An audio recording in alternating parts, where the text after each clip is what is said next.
Bismillahirrahmanirrahim. Assalamualaikum warahmatullahi wabarakatuh. Saya akan menceritakan masa kerasulan Nabi Muhammad SAW. Pada usia 35 tahun sebelum kenabian ada suatu peristiwa, yaitu Makkah dilanda banjir besar hingga meluap ke Baitul Haram yang dapat meruntuhkan Ka'bah. Dengan peristiwa itu, orang-orang Quraisy sepakat untuk memperbaiki Ka'bah, dan yang menjadi arsitek adalah orang Romawi yang bernama Bakum. Ketika pembangunan sudah sampai di bagian Hajar Aswad, mereka saling berselisih tentang siapa yang meletakkan Hajar Aswad di tempat semula, dan perselisihan ini sampai 5 hari tanpa ada keputusan dan bahkan hampir terjadi pertumpahan darah. Akhirnya Abu Umayyah menawarkan jalan keluar. Siapa yang pertama kali masuk lewat pintu masjid, itulah orang yang memimpin peletak Hajar Aswad. Semua pada sepakat dengan cara ini. Allah Subhanahu wa Ta'ala menghendaki ternyata yang pertama kali masuk pintu masjid adalah Rasulullah SAW, dan yang berhak adalah Rasulullah. Orang-orang Quraisy berkumpul untuk meletakkan Hajar Aswad. Rasulullah meminta selai selendang dan pemuka kabilah supaya memegang ujung-ujung selendang, lalu mengangkatnya bersama-sama. Setelah mendekati tempat Nabi mengambil Hajar Aswad dan meletakkan ke tempat semula, akhirnya legalah semua. Mereka pada berbisik dan menjuluki Al-Amin, yang artinya dapat dipercaya. Nabi Muhammad SAW mempunyai kelebihan dibanding dengan manusia biasa.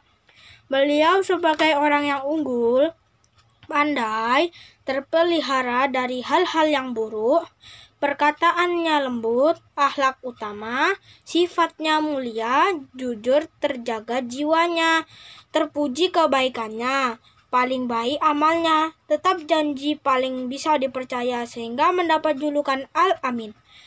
Dan beliau juga membawa bebannya sendiri, memberi kepada orang miskin, menjamu tamu, dan menolong siapapun yang hendak menegakkan kebenaran.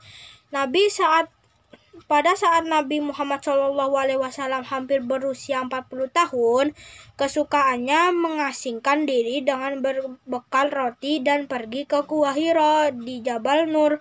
Rasulullah di Gua Hira beribadah dan memikirkan keagungan alam. Pada usia genap 40 tahun, Nabi diangkat menjadi Rasul. Beliau menerima wahyu yang pertama di Gua Hira dengan perantaran malaikat Jibril, yaitu surat Al-Alaq ayat 1-5. Ketika Nabi berada di Gua Hira, datanglah malaikat Jibril dan memeluk Nabi Muhammad sambil berkata, "Bacalah." Jawab Nabi, "Aku tidak dapat membaca." Lantas malaikat memegangi dan merangkul Nabi hingga sesak, kemudian melepaskannya dan berkata lagi, "Bacalah." Jawab Nabi, "Aku tidak bisa membaca." Lantas malaikat memegangi dan merangkulnya lagi sampai ketiga kalinya, sampai Nabi merasa sesak kemudian melepaskannya. Lalu Nabi bersedia mengikuti surat Al-Alaq ayat 1-5, Quran 96. Rasulullah mengulangi bacaan ini dengan hati yang bergetar, lalu pulang dan menemui Khadijah istrinya untuk meminta diselimuti. Beliau diselimuti hingga tidak lagi menggigil, tapi khawatir akan keadaan dirinya. Khadijah menemui Warokoh bin Naufal dan menceritakan kejadian yang dialami oleh Nabi. Warokoh menanggapi, Maha suci, dia benar-benar Nabi umat ini. Katakanlah kepadanya agar dia berteguh hati. Sekian cerita yang aku ceritakan. Wassalamualaikum warahmatullahi wabarakatuh. Rasulullah di Gua Hira beribadah dan memikirkan keagungan alam. Pada usia genap 40 tahun, Nabi diangkat menjadi Rasul. Beliau menerima wahyu yang pertama di Gua Hira dengan perantaran malaikat Jibril, yaitu surat Al-Alaq ayat 1-5. Ketika Nabi berada di Gua Hira, datanglah malaikat Jibril dan memeluk Nabi Muhammad sambil berkata, "Bacalah." Jawab Nabi, "Aku tidak dapat membaca." Lantas malaikat memegangi dan merangkul Nabi hingga sesak, kemudian melepaskannya dan berkata lagi, "Bacalah." Jawab Nabi, "Aku tidak bisa membaca." Lantas malaikat memegangi dan merangkulnya lagi sampai ketiga kalinya.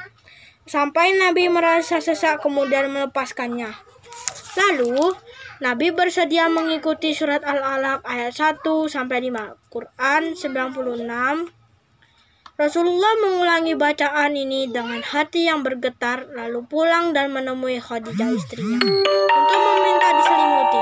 Beliau diselimuti hingga tidak lagi menggigil, tapi khawatir akan keadaan dirinya. Khadijah menemui Warokoh bin Naufal dan menceritakan kejadian yang dialami oleh Nabi. Warokoh menanggapi, Maha suci, dia benar-benar Nabi umat ini. Katakanlah kepadanya agar dia berteguh hati. Sekian cerita yang aku ceritakan. Wassalamualaikum warahmatullahi wabarakatuh.